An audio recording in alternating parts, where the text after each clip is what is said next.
kesempatan. Kesempatan kita pergi kepada orang-orang yang takut. Orang-orang yang kena akan heran. Mengapa kita heran? Karena kita tadinya tidak menduga bahwa orang-orang ini akan dengar.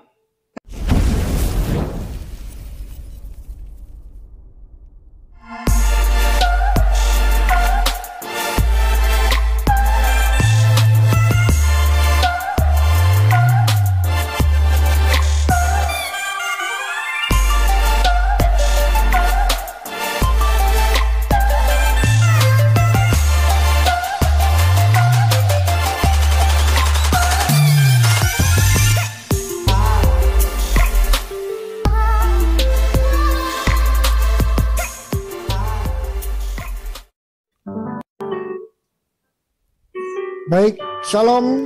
Salam. Kita bertemu lagi dalam program podcast Redemption Production. Ini adalah sesi kedua, bukan sesi kedua, episode kedua. Episode kedua. Dari sharing kita bersama dengan Pendeta Sam Skitari. Ya. Sekali lagi saya bisa sebut mentor saya. Jadi saya bersyukur loh Pak Andi hari ini. Di sini ada mentor awal saya. Ya. Yaitu Pak Sam Skitari dan mentor saya yang sekarang Pak Andi Pranoto. Haleluya. Dulu waktu kita adventure Pak, kita selalu kasih jadwal terus kepada Pak Sam untuk melayani di adventure di persekutuan doa kami. Iya, jadi terus kalau udah mau kesini, kan itu kan setiap hari Selasa kan. Iya. Lalu Ote bilang, oke, gue mau jemput Pak Sam. Gue aja. Saya bilang gitu kan. Terus saya telepon, Pak Sam waktu tinggal di Cipete kan di Jalan Abdul Majid. Iya. Gitu kan. Langsung, Pak Sam, shalom Pak Sam, kita mau jemput ya. Pak Sam bilang, nggak usah, nanti saya pergi sendiri. Nggak usah Pak Sam tunggu aja, kita mau jemput. Jadi kita berebutan mau jemput. Berebutan ya. Aduh. Itu waktu-waktu semangat pelayanan tinggi luar biasa. Aduh, luar biasa tuh Pak Sam. Sampai rebutan. Sampai rebutan. Iya. Dan sampai hari ini kita melihat walaupun Pak Sam ada di Amerika, tapi Pak Sam tetap semangat. Itu yang disebut cinta mula-mula. Cinta mula-mula. Amin, haleluya. Luar biasa. Cinta mula-mula kepada Tuhan tetap memberi semangat terus ya Pak Sam ya. Ya. Aku masih ingat nih Pak Sam dengan gaya rambut seperti ini, tapi dulu warnanya hitam. Persis, Pak Sam tuh nggak berubah, cuman berubah dari umur dan rambutnya warnanya putih. Ya. Udah persis kayak gini deh, nggak berubah. Aduh, haleluya. Semangatnya juga lupa, Pak Peter, semangatnya Pak Sam ini dari dulu sampai saat ini saya perhatikan nggak berubah loh Pak dalam memberitakan Injil.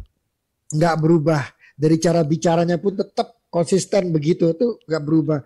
Kita yang masih muda, kita harus iri yang positif ya, betul. Iri yang positif dan terus tetap bersemangat seperti Pak Sam.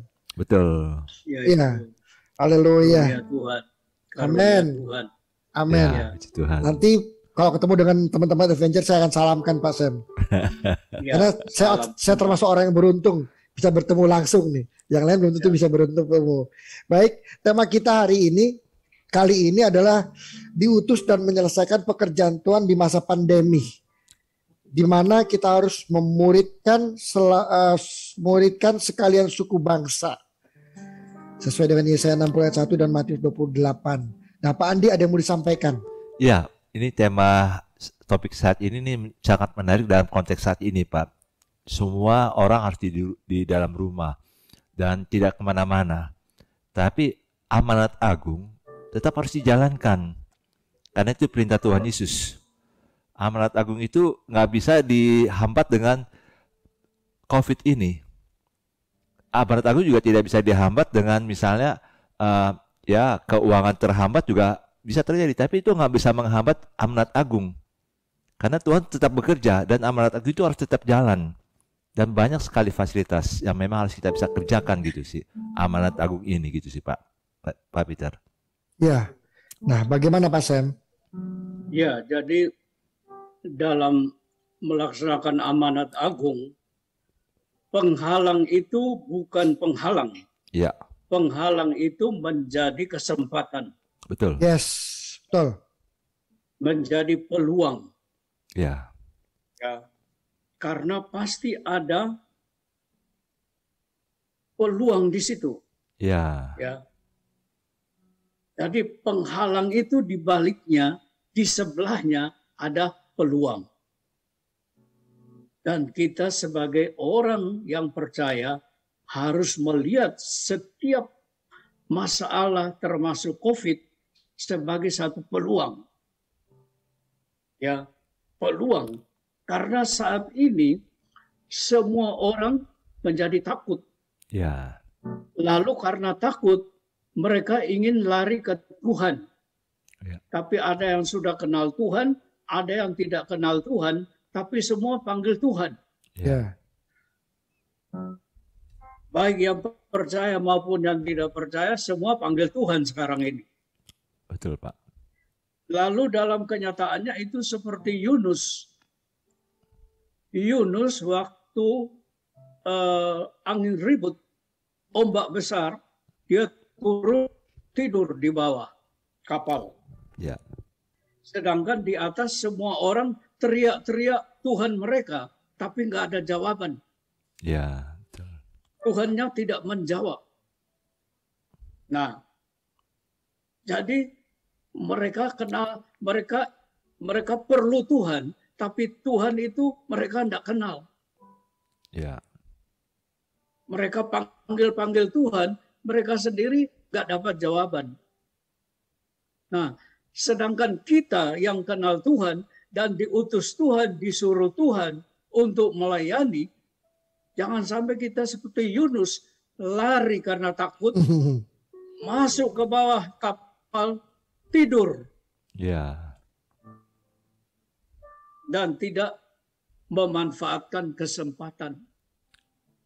Ya, nah, jadi kita harus ingat misi itu pertama artinya Markus 16 ayat 15, beritakanlah Injil kepada semua makhluk, Ya. semua orang. Nah, jadi beritakan Injil kepada semua orang. Tidak terkecuali, semua harus mendengar Injil. Ya. Nah, kita harus mencari data-data masih berapa banyak orang di dunia ini yang belum dengar Injil. Itu yang kita harus beritakan Injil kepada mereka. Iya. Termasuk orang-orang di Indonesia. Ya, karena Injil ini masalah keselamatan. Injil itu bukan racun. Jadi kita jangan takut. Kita memberikan berkat, memberikan keselamatan, pengampunan dosa, damai, sejahtera, hidup yang luar biasa indah. Kenapa kita takut? Betul. Kita bukan kasih racun. Nah, kita berikan pengampunan dosa, keselamatan, damai, sejahtera, manusia baru. Ya, jadi kita harus berani memberitakan Injil itu kepada setiap orang. Ya. Lalu pengertian misi yang kedua, Matius 28 ayat 19, memuridkan sekalian suku bangsa. Ya, dari sekian banyak miliar manusia, itu mereka hidup dalam kelompok-kelompok suku. Dan setiap suku ada bahasanya. Nah, firman Tuhan berkata, muridkanlah mereka. Artinya, tidak hanya beritakan Injil, tetapi mereka harus jadi percaya. Ya. Setiap suku harus ada orang percaya. Ya, jadi puji Tuhan, akhir-akhir ini pekerjaan misi luar biasa, banyak suku mulai menerima dan banyak suku percaya kepada Tuhan Yesus. Nah, jadi Yesaya itu dibicarakan oleh Tuhan Yesus di dalam Yohanes 10. Dengan kata lain, Yohanes 10 itu dia melihat ke belakang ke Yesaya. Sedangkan Yesaya itu melihat ke depan. Bahwa suku-suku bangsa di dunia ini akan menjadi domba-domba. Ya. Ya, bukan hanya orang Israel yang menjadi domba, tetapi suku-suku lain yang bukan Israel juga akan jadi domba. Ya, jadi semuanya itu karena anugerah, karena kasih sayang dari Tuhan Bapa di sorga, ya, yang akan memberikan kasih karunia, memberikan anugerah, ya, kepada setiap orang, setiap suku, sehingga yang tadi tidak kenal jadi kenal, yang tadinya gelap jadi terang, tadinya kambing jadi domba. Nah, tetapi ada strategi. Apa strateginya? Tuhan selalu mulai dengan yang terbuka. Ya. Ya, jadi kenapa Tuhan kirim Yunus ke Niniwe? Karena di situ dikatakan ada 200 orang laki-laki. Baru laki-laki aja ya. 200.000, bukan 200 orang. 200.000 orang di Niniwe yang sudah terbuka, ingin kembali kepada Tuhan. Ya, karena mereka terbuka itulah Tuhan utus Yunus. Ya, jadi Tuhan selalu mulai dengan suku yang terbuka, orang yang terbuka. Nah, jadi melalui COVID ini, Tuhan membuka hati orang. Karena semua takut COVID, semua takut mati, maka semua perlu Tuhan. Betul. Dan karena semua perlu Tuhan ini, mereka jadi terbuka. Ya. Ya. Coba pergi ke rumah sakit kalau orang sudah sakit. Lalu tanya, Bapak mau saya doakan, Ibu mau saya doakan. Gak ada yang bilang tidak. Ya. Semua bilang, oh tolong Pak. Tolong doakan saya Pak. Nah itu. Ya. Ya, jadi ini kesempatan. COVID-19 itu untuk kita kesempatan. Kesempatan kita pergi kepada orang-orang yang takut. Orang-orang yang kena, tapi juga orang-orang yang belum kena, tapi sudah kena ketakutan. Iya, betul. Orang sebelum kena COVID sudah kena takut. Nah, itu yang kita datangi. Kita menawarkan Tuhan Yesus yang hidup, yang maha kuasa, yang berkuasa atas sakit penyakit, atas COVID-19. Kita tawarkan dan kita doakan mereka. Ya, mereka di rumah sakit, mereka itu di tetangga kita yang dekat, teman di kantor kita, teman di pasar, teman di toko-toko. Itu kita datang. Kita bertanya, maukah saya doakan di dalam nama Tuhan Yesus? Ya. Nah, supaya apa? Supaya setiap orang dengar Injil dan setiap suku bangsa dimuridkan. Supaya yang bukan domba jadi domba. Yang bukan umat jadi umat. Yang bukan murid jadi murid. Yang belum percaya jadi percaya. Nah, itu tugas kita. Jadi sebenarnya tugas kita gampang sekali. Karena apa? Karena Tuhan menciptakan kesempatan. Ya, Tuhan menciptakan kesempatan. Nah, oleh karena itu maka kita semua harus lebih peka terhadap situasi orang. Jadi dengan COVID-19 ini, orang-orang sudah sangat terbuka. Mereka sangat frustrasi. Mereka sangat merindukan pertolongan. Mereka nggak tahu siapa yang bisa tolong. Kita udah tahu. kita tahu siapa yang bisa tolong. Kita pergi ke mereka, ada yang bisa tolong. Namanya Tuhan Yesus. Tuhan Yesus. Ya. Ya. Jangan kita ragu-ragu. Kita bilang Tuhan Yesus. Ya. Memang dia Tuhan yang berkuasa.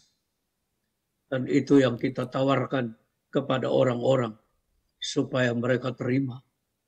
Supaya mujizat Tuhan terjadi atas mereka. Nah, jadi kita harus selalu mulai dengan mereka yang terbuka. Nah, Iya. jadi luar biasa sekarang ini. Kesempatan terbuka luar biasa. Ya. Ya. Jadi jangan sampai kita melarikan diri dari kesempatan ini. Kita bersembunyi dari kesempatan ini. Justru kita harus lari ke dalam kesempatan ini untuk menolong orang-orang. Ya. Sebab semua orang membutuhkan keselamatan, pengampunan dosa, kesembuhan, damai sejahtera, kebebasan dari rasa takut. Semua orang butuh. Dan semua itu ada di dalam Tuhan Yesus. Amin. Ya. Ya. Nah, itu. Ya, ini bagus sekali Pak. Jadi memang Tuhan sedang bekerja dalam situasi COVID seperti ini dan kita tinggal berjalan bersama-sama dengan Tuhan. Betul. Nah, saya sih yang menariknya gini sih, dari Yohanes 10 ayat 16, kita harus lihat dari dua hal yang memang Tuhan sudah lakukan. Dari orang itu terbuka apa tidak, dituntun, dan mendengar suara Tuhan. Iya. Nah, makanya pada waktu kita bicara tentang Injil, tentang keselamatan, tentang pengampunan dosa, tentang dekat dengan Tuhan, kalau dia itu sambut baik, maka dia akan berarti Tuhan sudah bekerja dalam dirinya. Dia sudah mendengar suara Tuhan. Tinggal kita finishingnya aja lah, menggolkannya aja. Itu saat ini sedang banyak bekerja sih Pak Peter. Orang-orang, betul, Pak. Apalagi dalam kondisi ketakutan, kondisi sakit penyakit ini, orang mau didoakan pasti mau gitulah. Bagaimana dari pengamatan Pak Peter kira-kira? Iya, betul. Masa-masa pandemi ini, apalagi di dalam masa pelayanan kita saat ini luar biasa ya. Saya yang tadinya tidak pernah masuk di fase pelayanan doa, bukan nggak pernah, tapi tidak seintens saat ini gitu. Ini banyak sekali masuk dalam fase pelayanan doa waktu Pak Andi dan Pak Sam. Jadi kebetulan saya dan istri kan kita ada pelayanan solo worship di Radio Heartline Pak. Setiap hari Kamis jam 8 sampai jam 9 malam. Nah sudah 1 tahun nih Pak, pas 1 tahun. Dan kita bersyukur juga bahwa Tuhan izinkan kita melayani di radio di saat masa pandemi di mana orang seperti kami gini kan pelayanannya tidak ada gereja Pak. Jadi kami melayani di mana saja sebagai penginjil kan. Tapi Tuhan izin kami untuk menginjili melalui radio. Makanya saya senang sekali waktu didapat tawaran untuk pelayanan di radio ini. Dan selama 1 tahun ini fase doa kami banyak sekali Pak. Karena banyak tadinya kami biasa-biasa saja misalkan menerima layanan doa. Oh mungkin masalahnya ini dan itu. Ini semua masalahnya sama tentang pandemik semua. Tapi gara-gara pandemik urusannya banyak. Ada yang gara-gara pandemik kehidupan keluarga mereka berantakan. Ada yang karena pandemi terus ada orang tua yang takut anaknya nggak bisa sekolah lagi karena dia udah nggak terima gaji dan macam-macam. Bahkan gara-gara pandemik mereka kena penyakit. Bahkan gara-gara sakit akhirnya tidak bisa cuci darah dan segala macam. Dan itu semua kami terima dan sampai kemarin pun kami masih sharing. Bahkan yang punya restoran pun bingung. Sampai akhirnya kita datengin restorannya, kita percaya bahwa ini restoran bisa jadi berkat dan benar. Akhirnya restorannya tetap ramai, akhirnya restorannya rame lagi gitu. Tapi di sini intinya saya mendapatkan sesuatu yang luar biasa dari Pak Sam pada sharing kita pada kali ini, yaitu bagaimana Tuhan selalu memulai dengan orang yang terbuka untuk dia menerima Tuhan. seperti kayak waktu Yunus diutus ke Niniwe. Karena Tuhan sudah menyiapkan jiwa yang sudah siap terima Tuhan, tinggal kita masuk.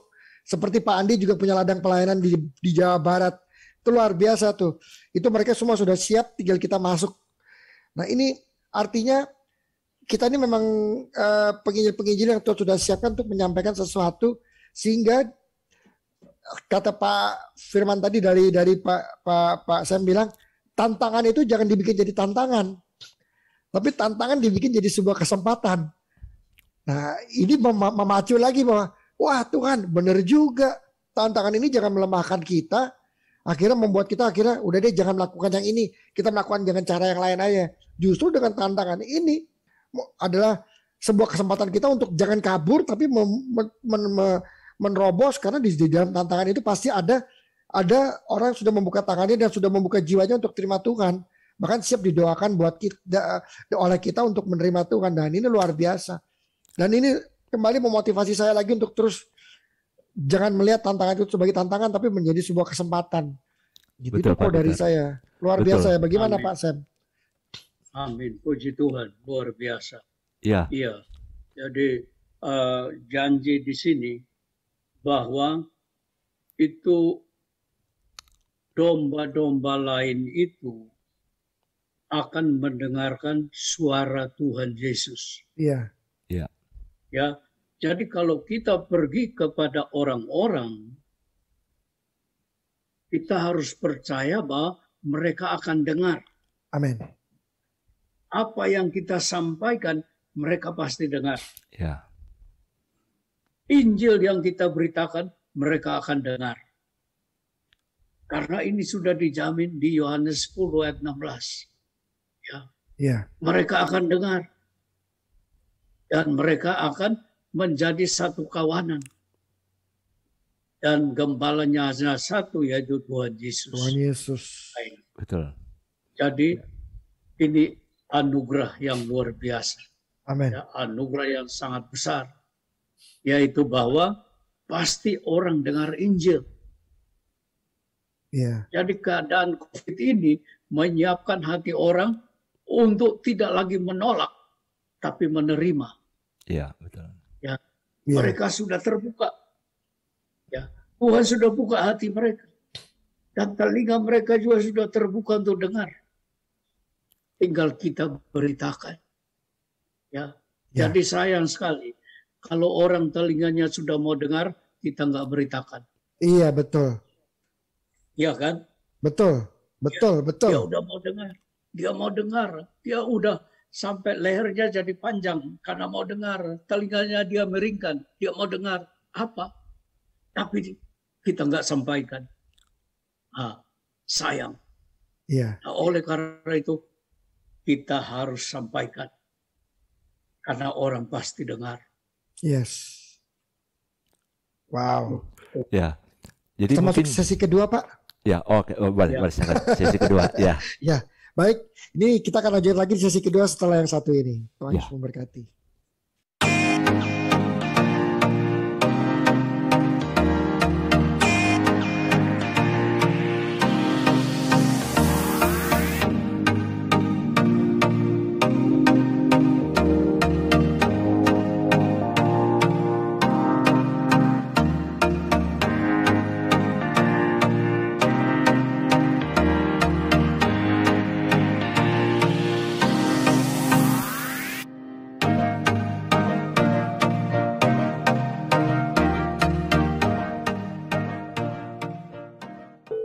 Mulai lagi di sesi kedua, kita tetap diutus dan menyelesaikan pekerjaan Tuhan di masa pandemi.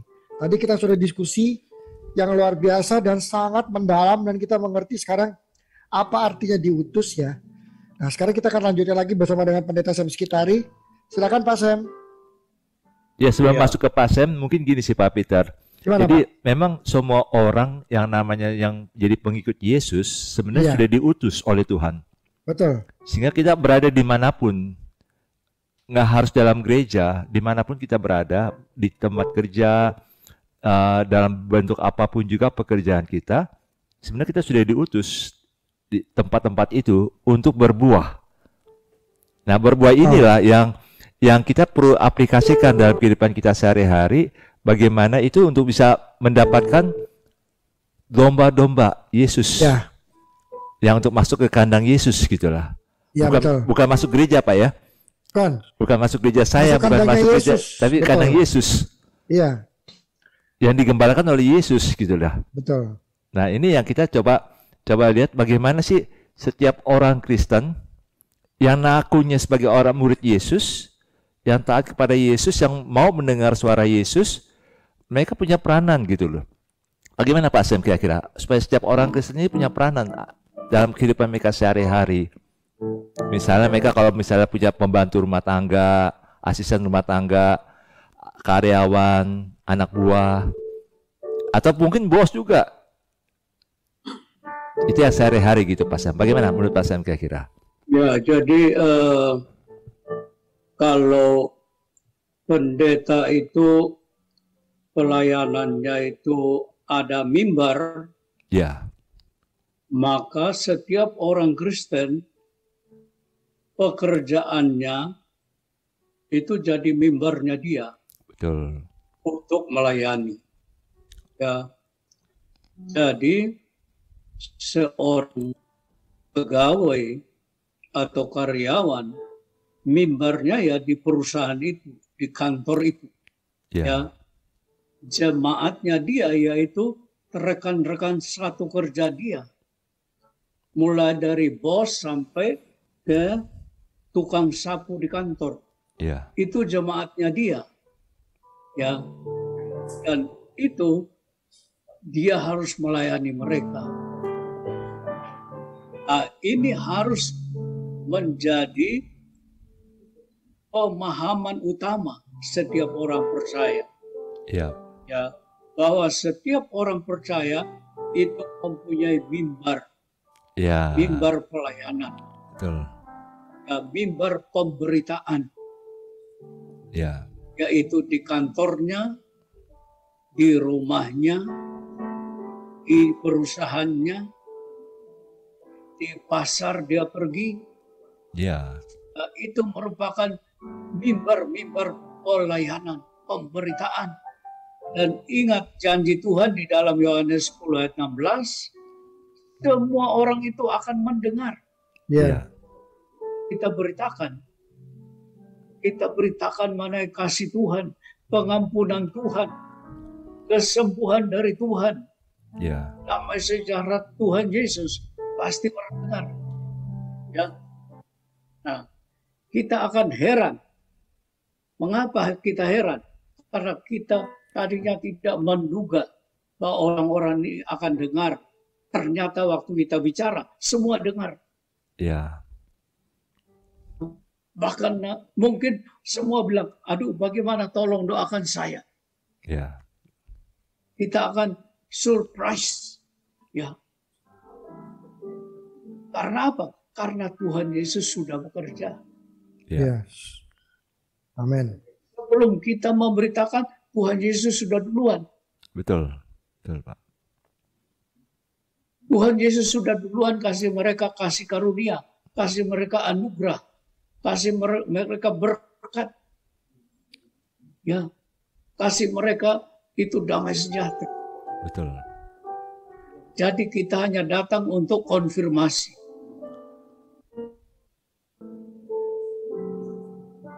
Apakah perlu kita datang lagi kalau Tuhan sudah melayani? Perlu. Ya. Karena orang-orang itu membutuhkan konfirmasi dari kita. Tuhan utus kita untuk memberikan konfirmasi. Bahwa, oh kamu sudah dikunjungi oleh Tuhan. Iya. Kamu dapat anugerah dari Tuhan. Kamu didatangi oleh Tuhan. Tuhan mengasihi kamu. Tuhan mau selamatkan kamu. Dosa kamu banyak seperti apapun akan diampuni. Hidup kamu akan dirubah. Kesusahan kamu akan ditolong oleh Tuhan. Tuhan akan kasih jalan. Ya. Ya, jadi kita pergi untuk konfirmasi. Karena mereka pasti dengar. Iya. Karena Tuhan berjanji, Dia akan bawa mereka semua masuk dalam satu kandang saja. Nggak ada lagi dua kandang. Betul, betul. Betul. Nggak ada lagi kandang agama ini, agama itu, agama sana, agama sini. Nggak ada. Iya. Kandangnya hanya satu. Di dalam Tuhan Yesus. Iya. Kita jadi satu keluarga. Satu keluarga. Ya, kita boleh berbeda suku, bangsa, bahasa, tapi satu keluarga di dalam Tuhan Yesus. Keluarga Kristus. Ya. Keluarga Kristus. Amin. Nah itu. Ya. Itu pentingnya kita pergi. Ya. Betul. Maka itu kita harus pergi. Misi itu punya pengertian pergi. Ya. Kenapa Tuhan mengutus? Karena dia suruh pergi, maka dia utus. Ya. Kalau dia nggak bilang pergilah, jadikan sekalian suku bangsa muridku, untuk apa dia utus? Karena dia bilang pergi, maka dia utus. Ya. Supaya kita pergi atas nama dia. Kita pergi itu atas nama Tuhan Yesus. Nama Tuhan. Kita bawa wibawanya Tuhan Yesus. Betul. Kita bawa namanya Tuhan Yesus. Kita pergi dengan kuasanya Tuhan Yesus. Itu ajaib. Betul, Pak Sam. Kita akan menemukan bahwa kuasa Tuhan Yesus bekerja luar biasa indahnya. Nah, di situ. Nah, ini menarik Pak Peter. Yes, jadi menarik.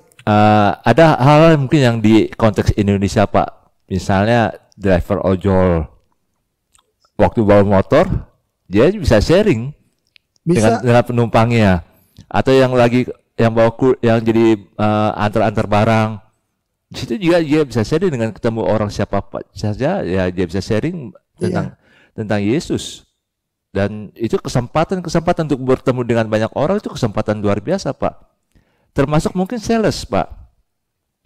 Karena sales bukan hanya menjual barang yang produk-produk dia, tapi juga dia bisa memberitakan Injil. Iya. Ketemu orang bisa sambil memberitakan Injil. Mungkin dengan customer yang lagi mengalami kesulitan, dia kasih waktu lah untuk doakan orang itulah. Jadi sebenarnya banyak kesempatan yang Tuhan berikan gitu sih Pak. Mungkin bagi orang-orang tertentu, mungkin ada dari kita juga berpikir, saya nggak punya karunia itu, saya nggak bisa ngomong. Nggak usah takut, Tuhan sudah bekerja kok dalam hati orang itu. Iya. Sehingga kita tinggal beritakan aja Injil, ada pengampunan dosa, ada kesembuhan, ada penghiburan, pemulihan iya. dalam Tuhan Yesus. Tinggal mereka siap, kita doakan, Tuhan yang bekerja kok, bukan kita gitu. Ini sesuatu yang menarik. Betul kan Pak Sam, kira-kira gitu ya? Ya, jadi ini contoh ya. Ya. Satu hari saya diminta untuk pergi menguburkan orang mati.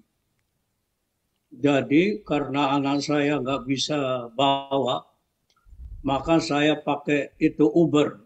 Oh ya. Di Jakarta apa namanya ya? Grab sama Gokar. Iya. Ya. Iya. Kalau di sini Uber. Iya. Jadi yang datang Ubernya itu yang punya Uber itu seorang perempuan kebangsaan Afrika. Oh ya. Ya. Jadi dia jemput saya naik, lalu saya mulai pendekatan, bicara, tanya-tanya, lalu ketahuan dia banyak masalah, saya cerita mengenai Tuhan Yesus. Waduh, dia langsung karena semangatnya mau ditolong. Dia bilang, bagaimana kalau kita berhenti di pinggir freeway, pinggir jalan tol. Saya bilang, jangan dok, nanti kita ditabrak mati di sini. Ya kita pergi kubur orang mati, kita mati duluan. Ya, sabar aja sedikit, kita udah mau tiba. Itu karena dia semangat mendengar dan dia mau ditolong. Ya, nah itu. Jadi saya ingin garis bawahi, begitu kita beritakan, orang mau dengar. Ya. Karena semua orang ada masalah. Dan semua orang merindukan pertolongan. Ya. Betul. Dan begitu kita perkenalkan mengenai yang Maha Kuasa di atas segala-galanya, yang sanggup menolong, semua orang mau. Ya, jadi itulah kehadiran kita saat ini. Ya, di tengah-tengah dunia yang penuh dengan perubahan, dengan masalah, pergumulan, ya macam-macam masalah. Ini pandemik, ini COVID-19 belum selesai, sudah perubahan iklim mulai. Ya, betul. Seperti di Brasil sudah mulai ada salju. Padahal ini daerah-daerah tropis. Ya, daerah-daerah tropis mulai turun salju. Ya, daerah-daerah dingin mulai jadi panas. Ini karena perubahan climate change. Ya, nah jadi manusia makin tertekan sekarang. COVID-nya belum selesai, climate change datang. Ya, jadi ini kesempatan makin luas, makin hebat, makin lebar. Karena manusia sampai di titik nadir bahwa dia nggak mampu. Ya, siapapun nggak mampu. Ya, luar biasa. Nah, belum lagi mau dengar Jakarta akan tenggelam. Ya, sudah COVID, climate change, mau tenggelam. Bayangkan, semuanya berita buruk. Betul. Hanya ada satu berita baik, yaitu Injil. Ya. Itu yang kita punya, berita itu. Ya. Kita adalah pemberita kabar baik. Dan kabar baik itu kabar Injil, kabar di dalam Tuhan Yesus. Amin. Dia datang untuk menyelamatkan, mengampuni, membebaskan, menghibur, memberi kemenangan, memberikan kelimpahan. Itu kabar Injil yang kita bawa. Oleh karena itu maka kita harus siap semua, bangkit. Hai saya, terangmu sudah datang. Ya, jadi jangan sampai kita ada terang tapi kita tutup terang itu. Terangnya kita harus angkat di atas bukit yang tinggi supaya menyala. Sehingga mulai orang datang. Ya, itu konsep nelayan di kampung saya. Ya, itu mereka ke laut bawa lampu. Lampu duit namanya Strong King. Ya, Strong King. Ya. Nah, dinyalakan. Mereka pompa lalu nyala. Lalu apa yang terjadi? Sudah nyala. Ikannya pada datang ke terang itu. Ya. Nah, begitu juga ya, kita punya terang, yaitu Tuhan. Tuhan kita punya. Itulah terang. Jangan biarkan terang itu kita tutupi. Terang itu kita harus biarkan dia menyala. Biar dia diketahui orang, supaya orang datang kepada terang itu. Ya, jadi kita semua terpanggil institusi ini. Ya, orang lain mungkin sumbang uang, sumbang makan minum, tapi kita memberitakan Injil. Yes. Ya. Ya. Nah, itu.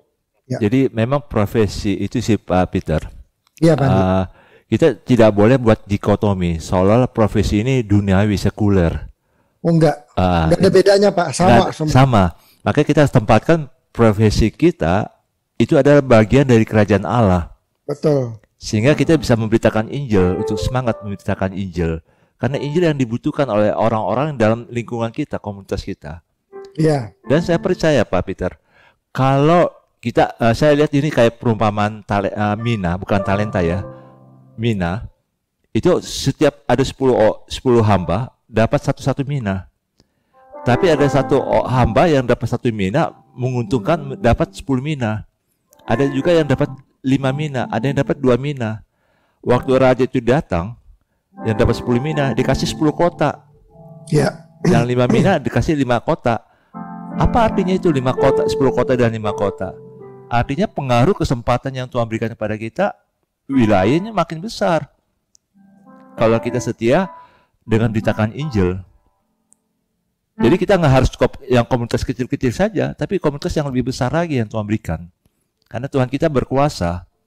Nah itu yang saya ingin belajar dari Pak Sam ini untuk aplikasikan bahwa kita semua ini dikasih kesempatan yang luar biasa oleh Tuhan Yesus untuk beritakan Injil. Dalam bentuk apapun juga kita bisa beritakan Injil. Dan ini sesuatu yang luar biasa. Apalagi kita nggak perlu bawa Alkitab. Di handphone aja kita udah bawa Alkitab. Betul. Dan untuk follow up kita tinggal minta WhatsApp-nya dia. Iya. Ya kan, WhatsApp kita kirim terus firman. Gitu. Betul. Ya, jadi kita perlu garis bawahi bahwa kita tidak mengkristenkan orang. Betul. Tidak. Betul. Bukan. Kita beritakan Injil. Iya. Ya. Memberitakan kabar baik. Ya. Kabar penuh kasih karunia, kabar keselamatan, kabar pengampunan dosa, kabar kepastian bahwa orang pasti masuk surga. Iya. Ya. Kita tidak mengkristenkan. Kita tidak mengkristenkan. Tidak. Betul. Nah, itu panggilan kita. Jadi beritakan Injil bukan mengkristenkan, tapi Injil kerajaan itu. Karena agama Kristen pun tidak menyelamatkan. Betul. Ya. Yang menyelamatkan itu Tuhan Yesus. Tuhan Yesus. Kristus. Yang mengampuni dosa itu Tuhan Yesus. Betul, Pak. Itu yang kita beritakan. Yes. Nah ini baru kebenaran namanya. Jadi one shepherd terjadi di dalam podcast kita pada kali ini. Jadi saya banyak mengamini dan setuju semua tentang itu semua. Bahkan saya mendapatkan sebuah inspirasi lagi tentang mimbar tadi. Di mana kita pergi, disitulah mimbar kita. Iya. Jadi kita tidak pernah mendikotomi, membedakan antara kita sekuler atau rohani, itu tidak boleh sama sekali. Yang namanya misi, di mana kita pergi, di situ kita harus sampaikan. Di mana kita berada, di situ harus disampaikan. Jadi nggak boleh pilih-pilih tempat. Dan memang saya senang waktu mendapatkan panggilan misi ini waktu saya ikut KTN, Pak. KTN tahun 79. Sebelum saya bertobat, saya ikut KTN. Nah, di KTN itu saya masuk ke kelas misi, Pak. Kelas misi. Yang dimana isinya cuma 2 orang. Interest group. Tapi interest group namanya. Iya, saya sama adik saya. Padahal kursinya ada 50. Tapi karena kami berdua, kami daftar, kita kira banyak. Tahu-tahu ada 2 orang. Waktu kami ajak beberapa orang, mereka nggak begitu tertarik. Tapi saya sama adik saya tertarik. Akhirnya kami berdua ada di kelas itu, dan waktu itu yang bawa ada hamba Tuhan Kak Zipora. Kak Zipora. Iya, sama satu lagi ada hamba Tuhan yang dari Afrika, yang diutus ke Afrika juga. Nah, mereka menceritakan tentang itu segala. Makanya akhirnya kita mendapatkan bendera dan kita suruh doa buat masing-masing negara. Gitu kayak waktu itu ya, seperti itu. Nah, akhirnya puji Tuhan, Pak Sam, sampai hari ini saya melayani Tuhan bersama dengan istri. Nah, adik saya Lucky, Pak Sam, adik saya Lucky juga sekarang melayani Tuhan dan bersama dengan istri dan anaknya, mereka ada gereja di Kemayoran. Dan mereka buka pos PI juga di daerah kota, daerah mana ya? Daerah itu mereka buka pos PI juga di situ. Jadi puji Tuhan, akhirnya kami berdua Tuhan pakai dan panggilan Tuhan kita jalankan, karena kita nggak mau menyanyiakan, masa dipanggil Tuhan udah dimain, tapi kita menyanyiakan waktu itu gitu. Jadi puji Tuhan. Nah, setelah pulang dari KTN saya bertobat, lalu kita pengen bareng-bareng sama Pak Sam. Luar biasa, puji Tuhan. Ajaib. Tuhan dahsyat, Pak Sam. Ya, jadi saya nggak nyangka kalau malam ini kita ketemu. Saya kaget. Ini Andi bawa orang siapa nih? Terus Pak Sam, saya pernah cerita sebuah cerita sama Pak Andi. Pak Sem ingin nggak dulu Pak Sem pernah melayani orang kerasukan? Yang pertama kita pernah pelayanan kerasukan waktu saya masih SMA, Pak Sem. Kita pelayanan di rumahnya Pak siapa tuh yang di Kebayoran itu kok? Iya. Iya kan Pak Sem, yang orang itu kan yang itu. Nah, satu lagi Pak Sem juga Pak Sem pernah pelayanan waktu Pak Sem tantang banyak orang semua nyanyi lagu dalam nama Yesus, nama Yesus. Tapi akhirnya Pak Sem tunjuk satu orang, rupanya orang itu yang kerasukan. Cuman setan itu nyanyi lagu dalam nama Yesus, gitu. Iya, nah, itu karunia hidup pada waktu itu luar biasa. Sekarang nggak ada lagi. Iya. Waktu itu luar biasa. Iya. Banyak orang dilepaskan dari kuasa gelap. Kuasa gelap, iya. Hebat. Karunia itu hidup sekali. Dan istri saya juga waktu itu karunianya kami dua saling mendukung. Betul, betul dengan ibu. Iya, aduh, saya masih ingat tuh ibu. Sesudah dia dipanggil Tuhan, karunianya diangkat sama Tuhan. Ya. Karena kalau saya sendiri nggak bisa. Betul, Pak Sam. Tantangannya besar. Iya, betul. Ya. Aduh, tapi kayaknya kita rindu ya bisa ketemu lagi di podcast selanjutnya dengan Pak Samnya Pak Andi ya. Boleh. Pasti banyak nih yang akan kita angkat karena kita ini kan orang misi semua. Artinya kita banyak materi-materi misi yang bisa kita angkat, yang bisa kita bawa di podcast ini. Dan kita berharap juga bisa bertemu lagi dengan Pak Sam di the next podcast lebih lanjut lagi yang kita akan nanti di-prepare oleh Pak Andi. Ya Pak Andi ya? Iya, boleh sih. Pak Andi ada yang mau disampaikan? Ya, saya pikir kita sangat diberkati melalui apa yang dijelaskan oleh Pak Sam, sehingga kita menghidupkan amanat agung itu. Karena kita semua ini adalah orang-orang yang diutus oleh Tuhan untuk mengerjakan pekerjaan Tuhan di mana kita berada saat ini. Banyak orang yang memang membutuhkan Tuhan, membutuhkan Injil, membutuhkan pengampunan dosa, membutuhkan kesembuhan, membutuhkan pemulihan. Peranan kita di sini. Ya, itu sih kira-kira pas. Ya, Pak Sam ada yang mau disampaikan? Ya, puji Tuhan. Jadi semua teman-teman, semua sahabat di Indonesia yang mendengarkan ini, senang sekali bisa bertemu, dan mari kita semua bergandengan tangan karena Tuhan Yesus berkata ladang sudah menguning, penuainya kurang. Yes. Nah, mari kita semua terpanggil menjadi penuai karena ladangnya sudah menguning. Melalui semua profesi kita pakai untuk melayani. Kita pakai untuk menuai karena ladangnya sudah siap untuk dituai. Terima kasih. Tuhan berkati. Baik Pak Sam, terima kasih untuk waktunya. Selamat istirahat di sana. Dan kita berharap kita bisa bertemu lagi dengan Pak Sam dengan program-program lebih selanjutnya. Dan Pak Sam jangan jangan capek-capek ya kalau dihubungin sama Pak Andi ya. Baik Pak Andi, terima kasih untuk waktunya. Terima kasih Pak Peter. Pak Sam, makasih Pak Sam. Tuhan terima kasih juga sudah mendengar podcast Redemption Production. Tuhan Yesus memberkati. Tuhan Yesus berkati. Makasih ya.